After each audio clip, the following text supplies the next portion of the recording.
ക്രിസ്തുവിൽ സ്നേഹം നിറഞ്ഞവരെ, ആണ്ടുവട്ടം 8-ാം വാരത്തിലെ വ്യാഴാഴ്ചയിലേക്ക് നാം പ്രവേശിക്കുന്നു. തിരുസഭ വചനവിചിന്തനത്തിനായി നൽകിയിരിക്കുന്ന 1-ാം വായന വിശുദ്ധ പത്രോസ് എഴുതിയ 1-ാം ലേഖനത്തിൽ നിന്ന് 2-ാം അധ്യായം 2 മുതൽ 5 വരെയും 9 മുതൽ 12 വരെയുമുള്ള വചനങ്ങളാണ്. വിശുദ്ധ പത്രോസ് അപ്പോസ്തലൻ ജ്ഞാനസ്നാനം സ്വീകരിച്ച സഭാമക്കളോട് പറയുകയാണ്: നിങ്ങൾ തിരഞ്ഞെടുക്കപ്പെട്ട വംശവും രാജകീയ പുരോഹിതഗണവും വിശുദ്ധ ജനതയും ദൈവത്തിൻ്റെ സ്വന്തം ജനവുമാണ്. പഴയ ഇസ്രായേലിനുണ്ടായിരുന്ന ഈ അഭിദാനങ്ങളും ആനുകൂല്യങ്ങളും മിശിഹായിലൂടെ രക്ഷിക്കപ്പെട്ട തിരുസഭാ മക്കളുടെ, അതായത് പുതിയ ഇസ്രായേലിൻ്റെ മുഴുവൻ അവകാശമായി തീർന്നിരിക്കുകയാണ്. അതിനാൽ അന്ധകാരത്തിൽ നിന്ന് തൻ്റെ അത്ഭുതകരമായ പ്രകാശത്തിലേക്ക് നിങ്ങളെ വിളിച്ചവൻ്റെ നന്മകൾ നിങ്ങൾ പ്രകീർത്തിക്കണം. ജ്ഞാനസ്നാനത്തിലൂടെ പാപാന്ധകാരത്തിൽ നിന്ന് കരകയറ്റിയ ക്രിസ്തുവാകുന്ന പ്രകാശത്തിലേക്ക് വിളിക്കപ്പെട്ട നാം തിരഞ്ഞെടുക്കപ്പെട്ട വംശവും രാജകീയ പുരോഹിതഗണവും വിശുദ്ധ ജനതയും ദൈവത്തിൻ്റെ സ്വന്തം ജനവുമാണ്. ആകയാൽ ജ്ഞാനസ്നാനത്തിലൂടെ ലഭിച്ച കൃപയാൽ ക്രിസ്തുവാകുന്ന പ്രകാശത്തിൽ നിലനിന്ന് ആ ലോകത്തിൻ്റെ പ്രകാശമായ ക്രിസ്തുവിൻ്റെ നന്മ പ്രഘോഷിക്കാനും പ്രകീർത്തിക്കാനും 1-ാം വായന ക്ഷണിക്കുകയാണ്.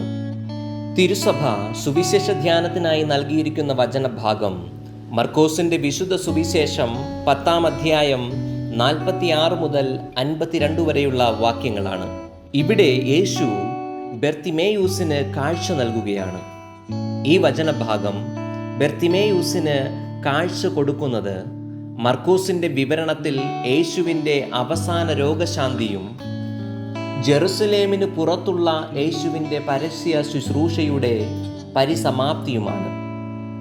യേശുവും ശിഷ്യന്മാരും വലിയ ജനാവലിയും ജെറീക്കോ വിട്ടു പോകുമ്പോൾ തിമേയൂസിൻ്റെ പുത്രനായ ബെർത്തിമേയൂസ് എന്ന അന്ധയാചകൻ വഴിയരികിൽ ഇരിപ്പുണ്ടായിരുന്നു. നസ്രായനായ യേശുവാണ് പോകുന്നതെന്ന് കേട്ടപ്പോൾ അവൻ ഉച്ചത്തിൽ വിളിച്ചു പറയാൻ തുടങ്ങി: ദാവീദിന്റെ പുത്രനായ യേശുവേ, എന്നിൽ കനിയണമേ എന്ന്. യേശുവിനെ ആദ്യമായിട്ടാണ് ഒരാൾ പരസ്യമായി ദാവീദിന്റെ പുത്ര എന്ന് വിളിക്കുന്നത്. ജനക്കൂട്ടം സാധാരണയായി നസ്രായൻ എന്ന് മാത്രമാണ് വിശേഷിപ്പിക്കുന്നത്. ദാവീദിന്റെ പിൻതലമുറക്കാരനും അവന്റെ സിംഹാസനത്തിന്റെ നിയമപരമായ അവകാശിയുമായി വരുമെന്ന് പ്രതീക്ഷിക്കപ്പെട്ടിരുന്ന മിശിഹ ഇവിടെ ബെർത്തിമേയൂസ് ദാവീദിന്റെ പുത്ര എന്ന് അഭിസംബോധന ചെയ്യുന്നതിലൂടെ യേശുവിനെ കൂടുതൽ മനസ്സിലാക്കി എന്നാണ് അർത്ഥം. യേശു വിളിക്കുന്നു എന്ന് പറയുമ്പോൾ 50-ാം വാക്യത്തിൽ നാം ഇങ്ങനെ വായിക്കും: അവൻ തൻ്റെ പുറംകുപ്പായം ദൂരെ എറിഞ്ഞ് യേശുവിൻ്റെ അടുത്തെത്തി. ഭിക്ഷയാചിക്കാൻ നിലത്തു വിരിച്ചിരുന്ന മേൽവസ്ത്രമായിരുന്നതിനാൽ ഇതുപേക്ഷിക്കുന്നത് തൻ്റെ ജീവനോപാധിയും പഴയ ജീവിതവും ഉപേക്ഷിക്കുന്നതിൻ്റെ പ്രതീകമായാണ്. പഴയ ജീവിതത്തെ മാറ്റി യേശുവിൻ്റെ മുന്നിൽ. അപ്പോൾ യേശു ചോദിക്കുന്നു: ഞാൻ നിനക്കു വേണ്ടി എന്തു ചെയ്യണമെന്നാണ് നീ ആഗ്രഹിക്കുന്നത്? അവൻ പറഞ്ഞു: ഗുരോ, എനിക്ക് കാഴ്ച വീണ്ടും കിട്ടണം. യേശു പറഞ്ഞു: പൊയ്ക്കൊള്ളുക, നിന്റെ വിശ്വാസം നിന്നെ രക്ഷിച്ചിരിക്കുന്നു. ഉടനെ കാഴ്ച ലഭിച്ചു. അവൻ യേശുവിനെ അനുഗമിച്ചു.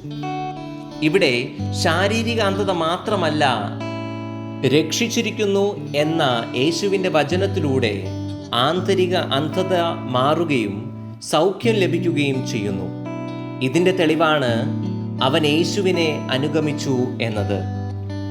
സ്നേഹിതരെ, ക്രിസ്തുനാഥൻ ബെർത്തിമേയൂസിനോട് ചോദിച്ച ചോദ്യം നമ്മെ നോക്കി ഇന്നത്തെ വചനത്തിലൂടെ ക്രിസ്തു ആവർത്തിക്കുകയാണ്: മകനെ, മകളെ, ഞാൻ നിനക്ക് വേണ്ടി എന്തു ചെയ്യണമെന്നാണ് നീ ആഗ്രഹിക്കുന്നത്?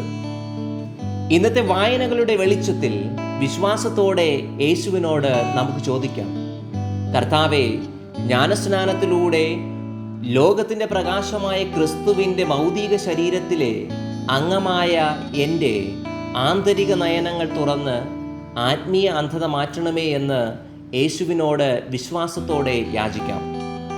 ഈ ആത്മീയ അന്ധത രക്ഷയിലേക്ക് ആരെയും തന്നെ നയിക്കുന്നില്ല. അതോടൊപ്പം ദൈവത്തെയും മനുഷ്യരെയും കാണാൻ സാധിക്കാത്ത വിധം നീ അന്ധനായി ഭൂമിയിൽ അലഞ്ഞ് ജീവിക്കും, നരകം സ്വന്തമാക്കും. ആത്മീയ അന്ധത മാറാൻ നീ പഴയ ജീവിത ശൈലികൾ ഉപേക്ഷിച്ച് ജ്ഞാനസ്നാനത്തിലൂടെ ലഭിച്ച ക്രിസ്തുവിൻ്റെ പ്രകാശത്തിൽ നടക്കുക. അപ്പോൾ പ്രകാശം പരത്തുന്ന മാലാഖമാരായി നിങ്ങൾ ഭൂമിയിൽ ജീവിക്കും.